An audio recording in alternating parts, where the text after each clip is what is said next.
बिहार में बड़ी MY की बात होती थी, मगर जब MP वाले MY यानी मोहन यादव जी कुर्सी पर बैठे तो सबसे बड़ा झटका यूपी और बिहार के MY वालों को लगा था। तो उस दृष्टि से कार्यकर्ताओं के मध्य बहुत स्नेह भाव से कार्य करने वाले यशस्वी मुख्यमंत्री आदरणीय मोहन यादव जी, मध्य प्रदेश के वरिष्ठ नेता पूर्व मंत्री आदरणीय अजय बिश्नोई जी,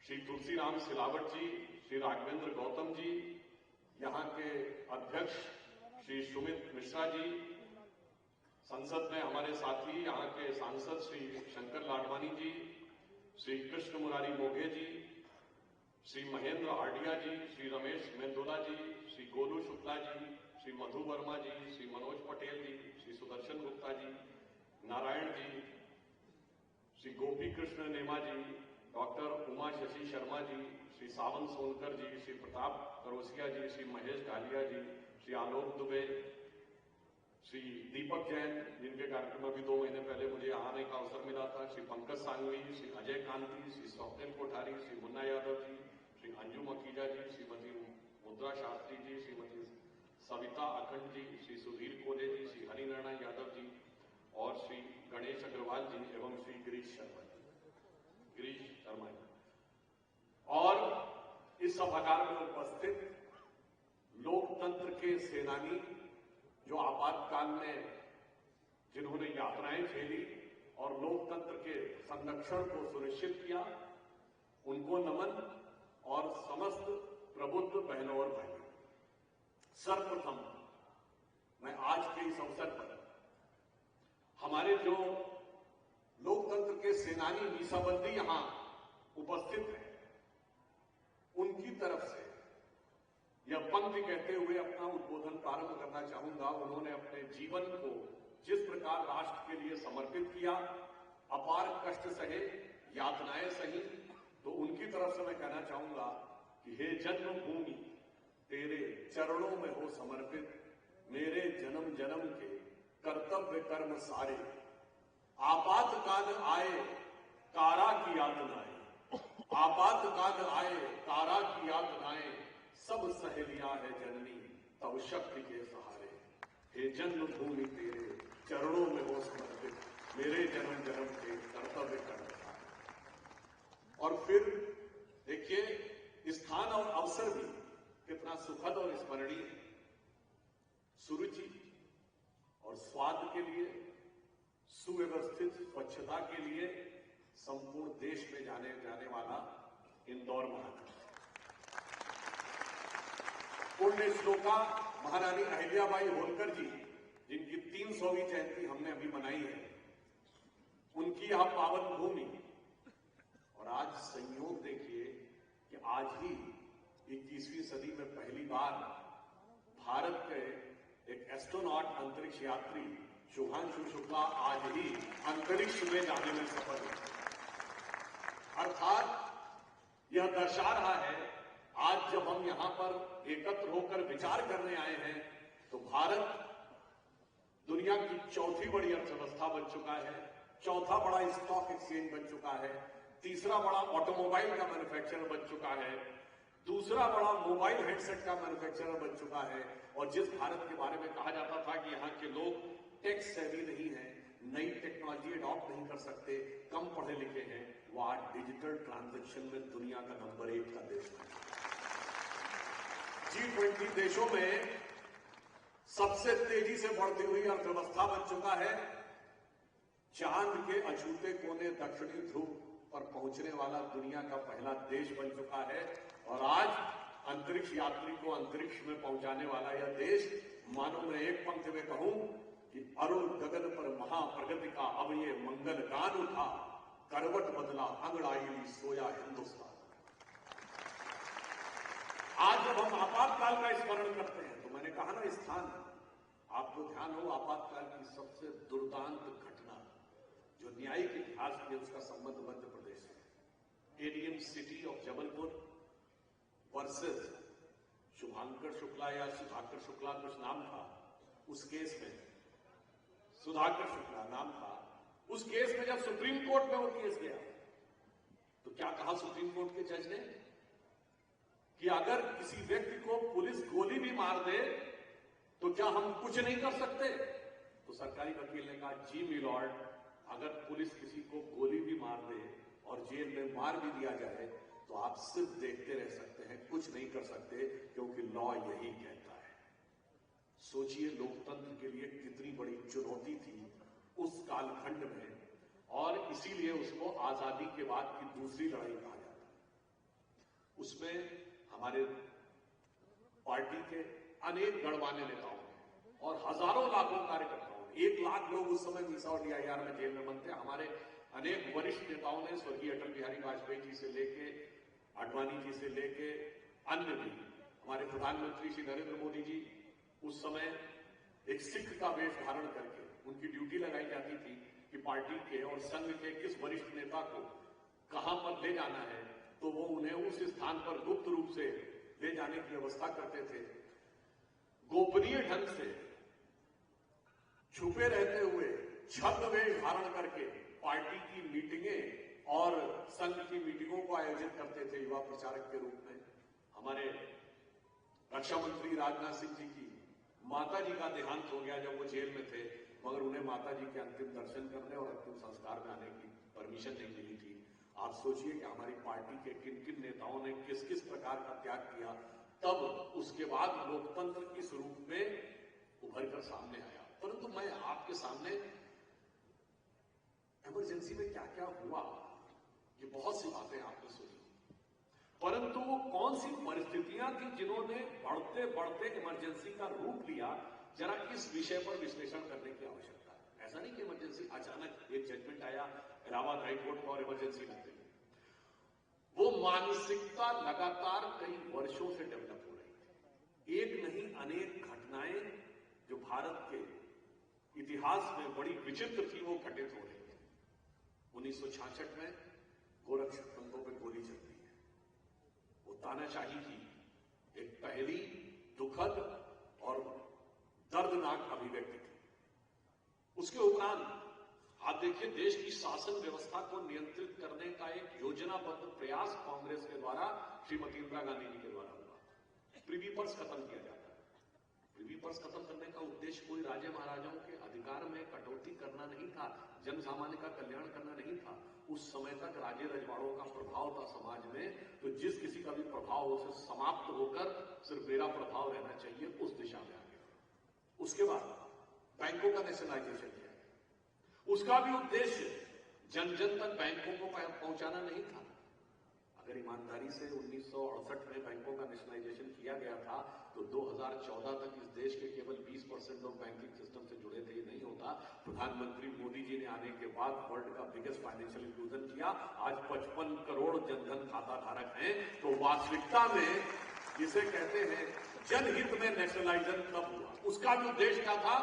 देश के आर्थिक तंत्र पर अपना नियंत्रण। और ये हम नहीं कह रहे, कोई कहेगा कि साहब आप आरोप लगाए, नहीं, इंदिरा जी की सरकार के फाइनेंस मिनिस्टर मोरारजी देसाई ने इसे कहा था और उन्होंने इस्तीफा दिया था इस मुद्दे को। उसके बाद नेक्स्ट स्टेप, फंडामेंटल राइट्स में राइट टू प्रॉपर्टी समाप्त करना, यानी अब हम किसी की भी संपत्ति को जब चाहे अधिग्रहित कर सकते हैं।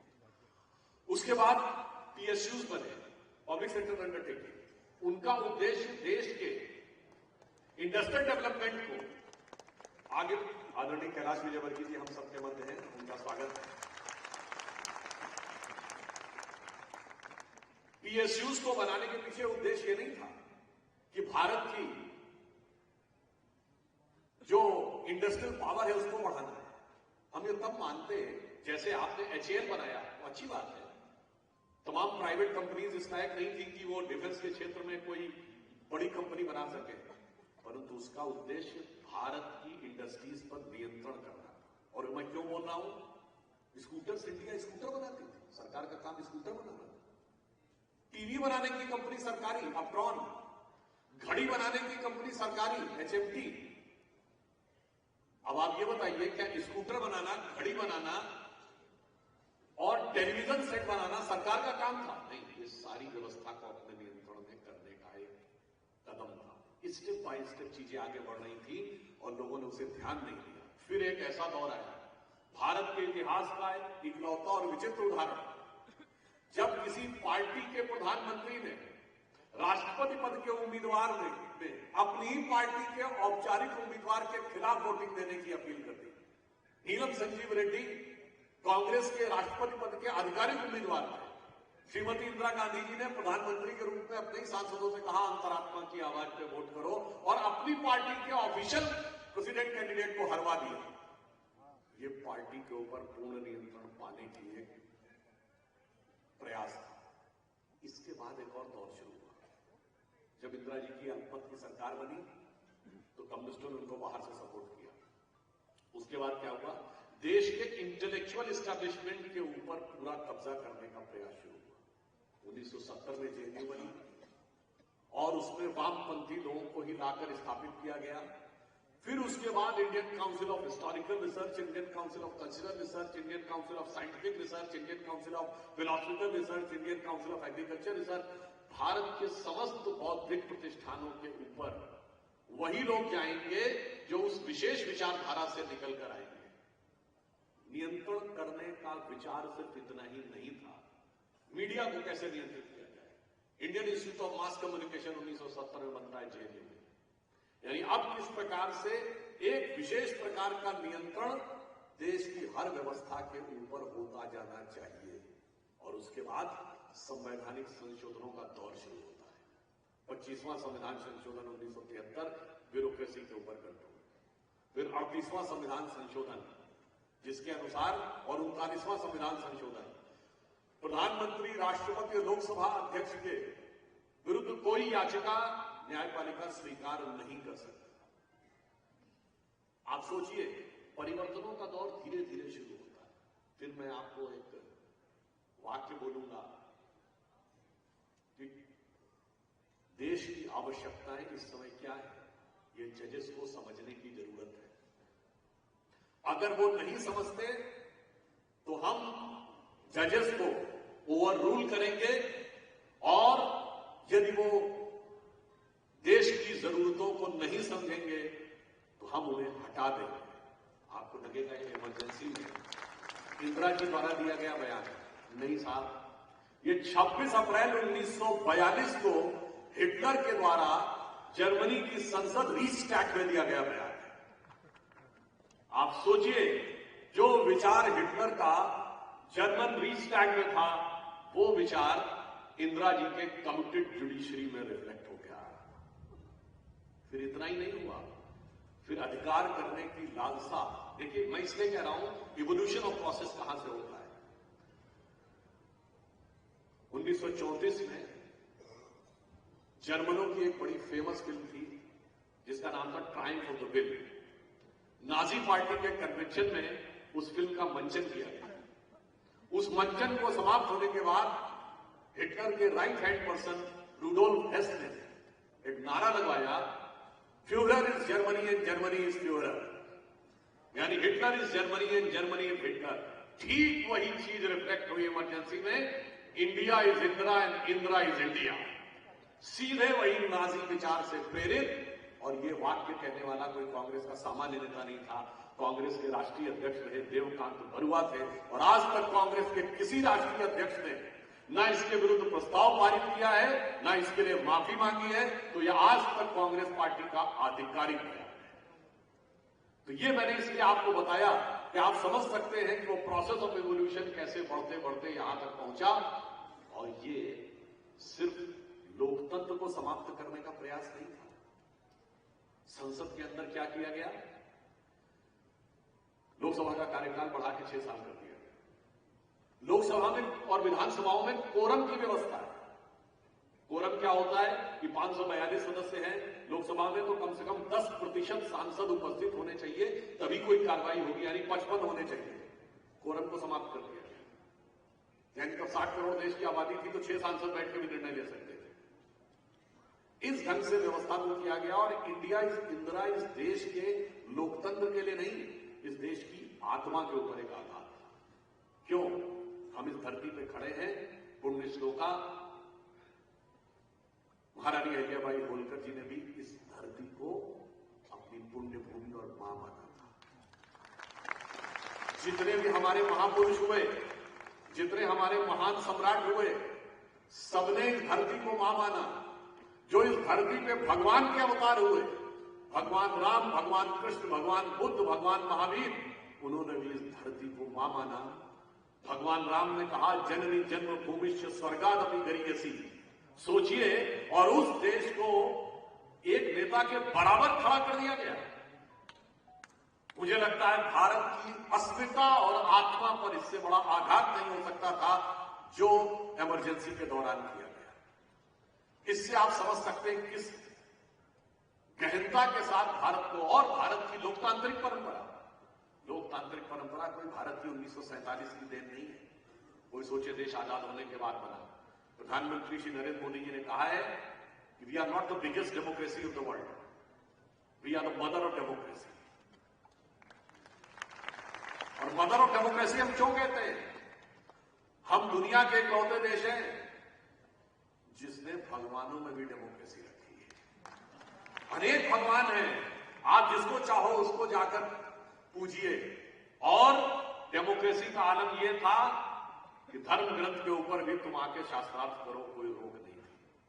दुनिया के दूसरे सभ्यताओं में धर्म ग्रंथ पे डिस्कशन की अनुमति नहीं है। आइदर सरमन, प्रीसेप्ट और तकरीर, जो कह दिया गया वो मान लो, समझने की कोशिश मत करो, चू या मुंह बोलने की कोशिश मत करो। एक कहता है कि जो कहा गया यदि वो नहीं मानोगे तो नरक में जाओगे, you will go to hell. दूसरा कहता है जो कहा गया इस पे सवाल किया तो सब तन से जुदा हो जाएगा। मगर भारत वो था, वहां से वैदिक काल की सभा और समिति, फिर वैशाली का गणराज्य, उसके बाद चोल साम्राज्य में इलेक्टेड ग्राम पंचायत, ग्राम समितियां होती थी। कर्नाटक में भगवान बासवन्ना के अनुभव मंडपम 12वीं शताब्दी में, ये सब लोकतांत्रिक व्यवस्था का वह स्वरूप था जो हजारों साल पहले से भारत में था। और आज भी आप देखते हैं गांवों में पंचायत के माध्यम से यह बात आती है, पंच बैठ के निर्णय लेते हैं, यानी एक कलेक्टिव डिसीजन मेकिंग था जिसमें सबकी सहभागिता होती थी। और वैसे आपको तो शायद बहुतों को यह ना पता हो कि पंच 5 ही क्यों होते थे, 3 या 7 क्यों नहीं? अगर कॉर्ड नंबर रखना था 3, 7, 9, 11 भी तो रख सकते थे। Why only 5? उसके पीछे कारण यह था कि उस समय समाज में 4 वर्ण माने जाते थे, चारों का एक एक प्रतिनिधि, और 5वां कौन?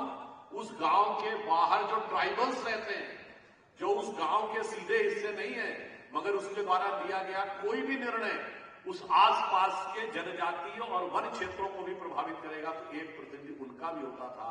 From here is the reason of having 5। आप सोचिए, जिस देश में लोकतंत्र की जड़ें इतनी गहरी हों, वहां लोकतंत्र को कुचल कर उस देश को एक नेता के बराबर लाकर खड़ा कर दिया गया। और सिर्फ डेमोक्रेसी में विधायिका कोई नहीं कुचला गया, कार्यपालिका को नहीं कुचला गया, न्यायपालिका को नहीं कुचला गया, मीडिया, हर प्रकार का प्रतिबंध, कोई भी एक खबर बगैर सेंसर के क्लियरेंस के, यानी जो आईएनबी मिनिस्ट्री क्लियरेंस देती थी, उसके बगैर आप छाप ही नहीं सकते थे। आपने बहुत सी कथाएं सुनी होंगी, अभी अजय बिश्नोई जी ने आपको बताया, जिन लोगों ने बातें, बहुत से अनुभव सुने होंगे, मगर मुझे एक याद आता है, उस समय दुखी होकर लोगों ने जानते क्या बोला था? एक शेर सुनाया गया था। उर्दू के जो बड़े शायर हुए, आप सबने नाम सुना होगा, गालिब, ज़ौक़, शेख मोहम्मद इब्राहिम ज़ौक़ और मीर तकी मीर। तो उन तीनों को समाहित करते हुए एक शेर कहा गया था, इमरजेंसी के जो हालात थे उससे दुखी होके, कि अब तो गालिब ज़ौक़ साहिर मीर सरकारी, अब तो गालिब ज़ौक़ साहिर मीर सरकारी, शायरी की हो गई तासीर सरकारी। यानी अब शायरी कर रही है तो पहले सरकार को दिखाना पड़ेगा, उसके बाद शेर लिखना पड़ेगा। उस ढंग का दौर आया। परंतु उस कालखंड में मैं एक दूसरा भी बिंदु आपको बताना चाहता हूं, जिस तरफ शायद लोगों का ध्यान न दिया गया। भारत के सरकार में और भारत की व्यवस्था में 60 और 70 के दशक में हो क्या रहा था, इस बात का कई विदेशी एजेंसियों और विदेशी जासूसी एजेंसियों ने भी, जो अपने डिक्लासिफाइड डॉक्यूमेंट्स है उसमें इसका उल्लेख किया।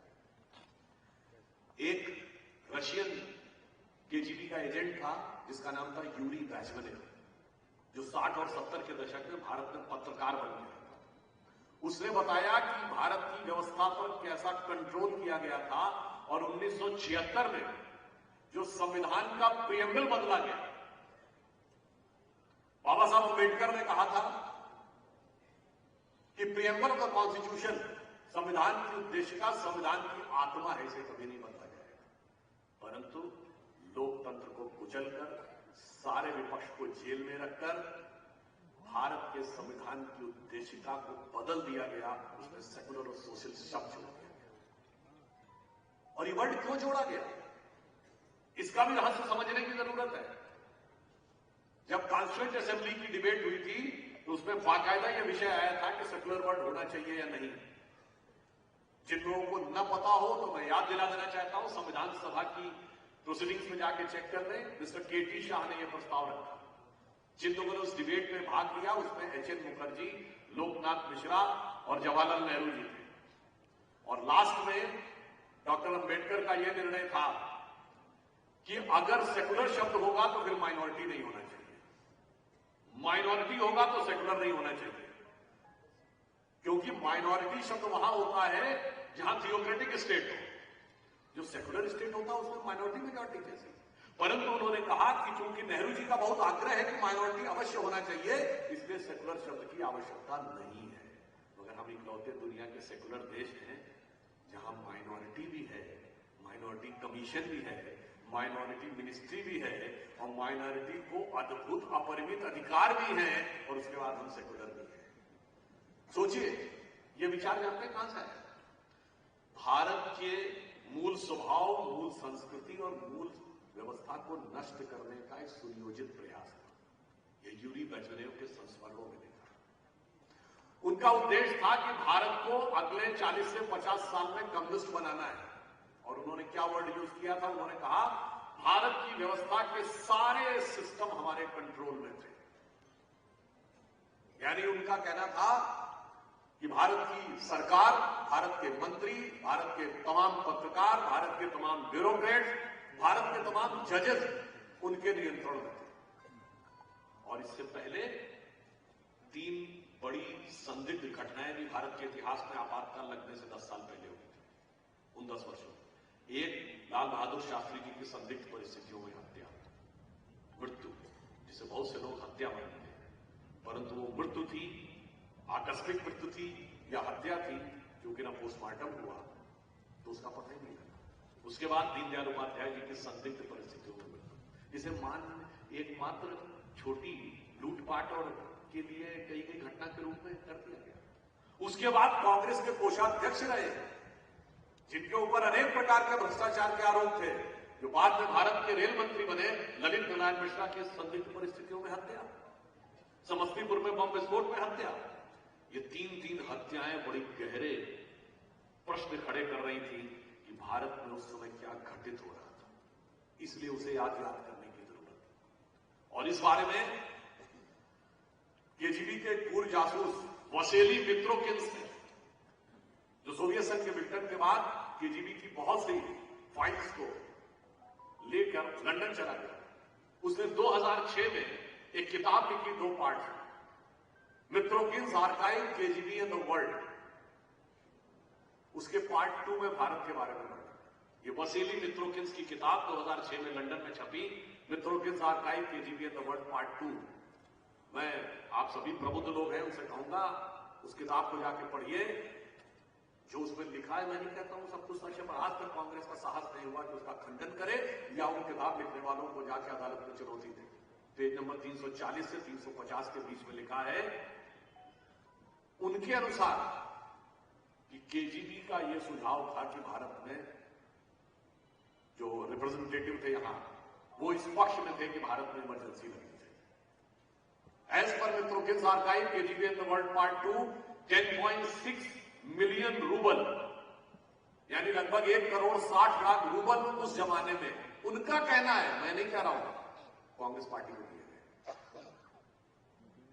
As per Mitrokhin's archive, KGB and the world part 2, communist party और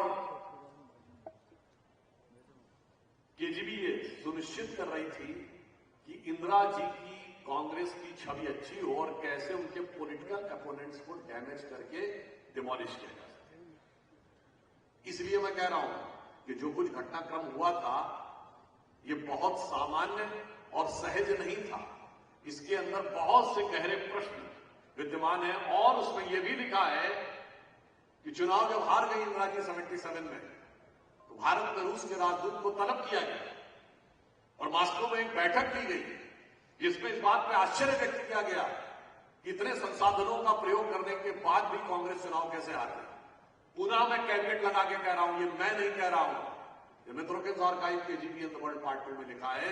इससे पता लगता है कि उस समय भारत कितनी बड़ी चुनौती और कितने बड़े संकट में से गुजर रहा था। परंतु हमारे लोकतंत्र के सेनानियों ने, उस समय हमारे जनसंघ के नेताओं ने, उस समय जो समाजवादी नेता भी हमारे साथ थे, वो राष्ट्रीय स्वयंसेवक संघ के लोगों ने जिस उद्भट संघर्ष का परिचय दिया, जिस अद्भुत यंत्रणाओं को सहते हुए भी साहस का परिचय दिया और उन्होंने देश का इतिहास बदल कर रख दिया, तो उनके लिए एक पंक्ति कहना चाहूंगा। उनमें से बहुत से लोगों को तो हम जानते नहीं, उन्हें तो कभी फूलों के हार मिले नहीं, वो तो अंगारों का हार लिए हुए गुमनामी के समय में चले गए देश के लोकतंत्र की नींव की ईंट बनकर। तो उनके लिए एक पंक्ति कहना चाहूंगा, अंगार हार उनका जिनकी सुनहाक समय रुक जाता है, अंगार हार उनका जिनकी सुनहाक समय रुक जाता है, आदेश जिधर कर देते हैं इतिहास उधर हो जाता है। उन्होंने इतिहास को बदल दिया। अब मैंने इसलिए आपको बताया कि कितनी गंभीर और खतरनाक चुनौतियां थी और संदेह इस बात का भी है कि विदेश की भी बहुत सारी शक्तियां थी। इनके विरुद्ध लड़ने के लिए क्या आपको लगता है कि सिर्फ एक संघर्ष की भावना से काम किया है? नहीं साहब, कोई डिवाइन मदद भी चाहिए थी। मुझे संघ के वरिष्ठ पदाधिकारी थे, उन्होंने एक बात बताया था कि जब ये नवनिर्माण आंदोलन शुरू हुआ गुजरात में और जेपी आंदोलन शुरू हुआ 14 मार्च 1974 को बिहार में, अब्दुल गफूर उस समय बिहार के मुख्यमंत्री थे और वो पान बहुत खाते थे और उन पर आरोप था कि शराब बहुत पीते थे। तो नारा था कि अब्दुल गफूर की एक पहचान, हाथ में दोगुनी मुंह में पान। और उस समय लालू यादव जी और नीतीश कुमार जी, सुशील मोदी जी, जो अब नहीं है हमारे बीच में, सब युवा नेता के रूप में उस प्रकार उसमें संघर्ष कर रहे थे। और संघर्ष में मुझे तो यह भी जानकारी है कि हमारे मुख्यमंत्री आदरणीय मोहन यादव जी के पिताजी भी उस समय जेल में थे, इमरजेंसी के समय। अब आप सोचिए, जब यह आंदोलन उभरना शुरू हुआ उस समय जयप्रकाश नारायण जी से यह अनुरोध किया गया कि आप नेतृत्व करें। तो जेपी ने कहा कि भाई, दो कारणों से मुझे नेतृत्व करने में असुविधा है। पहला, जवाहरलाल नेहरू मेरे मित्र थे और इंदिरा गांधी मेरी बेटी की तरह है। मैं अपने मित्र की बेटी के ऊपर पर्सनल अटैक करते हुए राजनीति नहीं करना चाहता। कालांतर में उन्होंने देखा कि इंदिरा जी का स्वरूप, तो वो हिल गए। उसके बाद दूसरा कारण उन्होंने बताया कि मेरा स्वास्थ्य अच्छा नहीं, उनकी आयु हो चुकी थी, उनका देश भर में दौरा करने की दृष्टि से मेरा स्वास्थ्य अच्छा नहीं। तो रामनाथ गोयनका जी, रामधारी सिंह दिनकर जी और ये लोग बैठे हुए थे और जेपी। तो रामनाथ गोयनका जी ने कहा कि ऐसा है, हम लोग तिरुपति चलते हैं दर्शन करने, उसके बाद निर्णय लेंगे। तीनों लोग तिरुपति गए दर्शन करने। उसके बाद वहां पे आप लोग अगर गए हो तो गोयनकास का एक्सप्रेस समूह का एक गेस्ट हाउस है तिरुमला हिल्स के ऊपर, वहां बैठे लोग जब चाय पी रहे थे तो ऐसे ही सबने पूछा कि आपने भगवान से क्या मांगा। तो रामधारी सिंह दिनकर जी ने कहा कि मैंने ये मांगा कि भगवान मेरी आयु जेपी को दे दीजिए, क्योंकि जेपी को लग रहा है कि उनका स्वास्थ्य नहीं अच्छा है और इस समय देश का नेतृत्व यही कर सकता है। मगर संयोग से कितना ही नहीं था, वहां बात करते करते दिनकर जी की तबीयत बिगड़ी। वो और जयप्रकाश नारायण जी एक ही सोफे पे बैठे थे। संयोग से दिनकर जी फेंट हुए और वो जेपी की गोद में ही उनका सर आके गया। तुरंत दिनकर जी को अस्पताल ले जाया गया, वहां से चेन्नई ले जाया गया और वहां दिनकर जी की मृत्यु हो गई। परंतु इस बात को जयप्रकाश नारायण जी ने ये माना कि संभवतः यह दैवीय संकेत है। यदि रामधारी सिंह दिनकर जी ये बोल रहे थे कि मैंने भगवान से माना है और फिर अचानक एक घटना हुई तो उनके अंदर एक अलग प्रकार का आत्मविश्वास आया, क्योंकि जितनी दुर्धर्ष शक्तियां उस समय राष्ट्र के विरुद्ध खड़ी थी, उनसे लड़ने के लिए कोई ना कोई तो दैवी कृपा चाहिए थी। तो वह कृपा भी उदित हुई और तब जेपी के नेतृत्व में वो आंदोलन हुआ जिसे हम आजादी की दूसरी लड़ाई कहते हैं, और लोकतंत्र वास्तविक अर्थों में इमरजेंसी के बाद भारत में आया। क्योंकि इमरजेंसी से पहले जो चुनाव होते थे उनमें चुनाव होता तो सरकार नहीं बदलती थी। सरकार बदलनी 77 से शुरू हुई। केंद्र में पहली गैर कांग्रेस सरकार बनी, अनेक राज्यों में गैर कांग्रेस सरकारें बनी। 77 में यहां पर पहली बार भारतीय जनसंघ के घटक के मुख्यमंत्री बने मध्य प्रदेश में, और अनेक राज्यों में तो 77 में कांग्रेस सत्ता से गई, आज तक लौट के नहीं आई। जैसे पश्चिम बंगाल, तमिलनाडु में पहले चली गई थी, तमिलनाडु में आज तक लौट के नहीं आई। यानी लोकतंत्र का एक राजनीतिक विविधता का स्वरूप उसके बाद उभर के सामने आया। इसलिए मैंने आपको इमरजेंसी से जुड़ी इन 2-3 घटनाओं को बताने का प्रयास किया। आप यूं समझिए कि आजादी हमें मिली थी 47 में, स्वराज्य मिला था, पर जब हमें स्वतंत्र था, तंत्र में लोक का स्थान नहीं था। तंत्र में लोक का स्थान दिलवाया इमरजेंसी के उस आंदोलन में। और उसके बाद सांस्कृतिक गौरव का स्थान उस राज्य में नहीं था, स्वराज्य में नहीं था, स्व का बोध नहीं था। वो दिलाया श्री राम मंदिर आंदोलन में 1990 के दशक में। परंतु वैचारिक आधार पर आज तक हमारे तंत्र पर विदेशी तंत्र हावी है। इसीलिए प्रधानमंत्री जी ने कहा है यह अमृत काल है, इसलिए वैचारिक आधार पर स्वराज्य पाने की लड़ाई अभी भी जारी है। और ये 25 साल जिन्हें उन्हें अमृत काल कहा है, ये इस दृष्टि से मैं एक मामले में आजादी की लड़ाई से बड़ी चुनौती मानता हूं। और ये बात मैं जिम्मेदारी से कह रहा हूं, क्योंकि आजादी की लड़ाई तो वो थी कि आप जेल में बंद हैं और आपको पता मुझे जेल से बाहर निकलना है, और एक बार जेल से बाहर निकल गए तो मुझे वापस नहीं आना है। परंतु आज की लड़ाई, ये वैचारिक लड़ाई, जानते हैं कैसे? आप जेल में नहीं बंद हो, जैसे किसी को ड्रग्स दे दी गई, अब उसे उस ड्रग्स में रहना ही अच्छा लगता है। ड्रग्स उससे हटा ली जाए तो वो छटपटाने लगता है।